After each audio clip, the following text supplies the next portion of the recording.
आप देख रहे हैं कानूनी लाइफलाइन और मैं हूं आशुतोष कुमार, अधिवक्ता, उच्च न्यायालय पटना।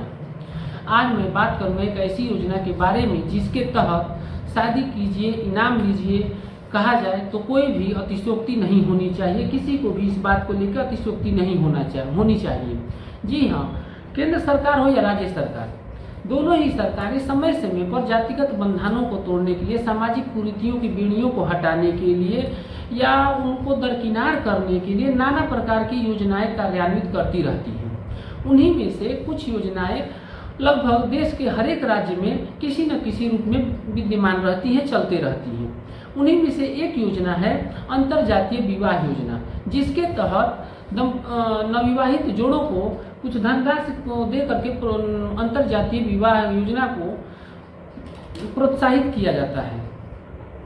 जैसे अलग अलग राज्यों में इसके लिए अलग अलग प्रोत्साहन राशि तय की गई है। जैसे राजस्थान राज्य में 5 लाख रुपए तक की प्रोत्साहन राशि दी जाती है। उड़ीसा राज्य में 1,10,000 रुपए तक की प्रोत्साहन राशि दी जाती है। वहीं आपको यदि हरियाणा राज्य की बात करें तो वहाँ पर 1,10,000 रुपए तक की प्रोत्साहन राशि दी जाती है। और वहीं आपको यदि कर्नाटक राज्य की बात करें तो वहाँ पर 3 लाख रुपए तक की प्रोत्साहन राशि दी जाती है। और साथ ही हमारे बिहार राज्य में भी 3 लाख रुपए तक की प्रोत्साहन राशि दी जाती है। अब यदि बात करें कि कब मिलेगा, कैसे मिलेगा, इसके लिए कौन सी शर्तें पूरी करनी होंगी, तो सबसे पहली शर्त है कि दोनों लोगों में से जो लोग शादी कर रहे हैं उनको दोनों में से कोई एक व्यक्ति गैर अनुसूचित जाति का होना चाहिए और एक व्यक्ति अनुसूचित जाति का होना चाहिए। इसके अलावा उनकी शादी यदि लड़की है तो 18 वर्ष की उम्र पूरी कर लेनी चाहिए और लड़का है तो 21 वर्ष की पूरी कर लेनी चाहिए। इसके अलावा शर्त यह है कि उनकी शादी हिंदू विवाह अधिनियम 1955 के तहत मान्य होनी चाहिए। इसके अलावा ये भी शर्त है कि यदि आप क्लेम कर रहे हैं तो शादी के 1 वर्ष के अंदर ही आपको क्लेम करना होगा प्रोत्साहन राशि के लिए। अब यदि हम बात करें कि इसके लिए करना क्या होगा, तो इसके लिए सबसे पहले आपको अपने एक आधार नंबर को मुहैया कराना होगा। एक फॉर्म मिलता है जो कि ऑनलाइन या ऑफलाइन चारों तरफ उपलब्ध है। तो ऑनलाइन भी अप्लाई कर सकते हैं प्रोत्साहन राशि के लिए, ऑफलाइन भी आप अप्लाई कर सकते हैं।